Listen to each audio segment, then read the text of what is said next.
আসসালামু আলাইকুম রহমতুল্লাহি ওবারাকাতু। আলহামদুলিল্লাহ, বাড়ির আশেপাশে জায়গাগুলো পতিত না রেখে আমরা যদি একটু পরিশ্রম করি সেক্ষেত্রে দেখা যায় যে আমরা ফ্রেশ খাবার খেতে পারি। আমাদের যেখানে গরুর শেড করার কথা আমরা সেই জায়গাটি অপচয় না রেখে আমরা একটি মুরগির শেড করেছি। একদম কম খরচে আমরা মুরগির শেডটি করেছি ত্রিপল কাগজ দিয়ে, ওয়াটারপ্রুফ কিছু কাপড় দিয়ে, যেন রোদ এবং পানি না ঢোকে। সেই মুরগির ঘরের পাশে আমাদের কিছু জায়গা আছে, সেখানে আমরা অল্প কিছু বেগুনের গাছ লাগাইছিলাম।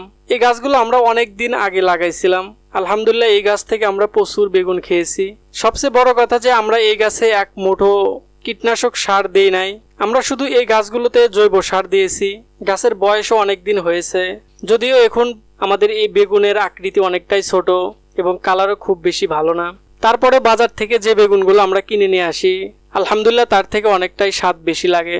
আর যখন প্রয়োজন আমরা তখন এই গাছগুলো থেকে বেগুন তুলতে পারছি। আমরা আরো কিছু মরিচের গাছ লাগাইছি আশেপাশে, এবং আমাদের ওই পাশে যে ছোট মুরগির শেড আছে যেখানে আমরা কিছু শৌখিন মুরগি লালন পালন করবো ইনশাল্লাহ। আপাতত ওখানে আমাদের কিছু গলাছেলা হাইব্রিড এবং ব্ল্যাক অস্টাল মুরগি আছে যেগুলোকে আমরা ডিমের জন্য রেখেছি। ওই শেডের আশেপাশে আমরা বেশ কিছু মরিচ গাছ লাগাইছি। আলহামদুলিল্লাহ, মরিচ গাছগুলো অনেকটাই ভালো হয়েছে।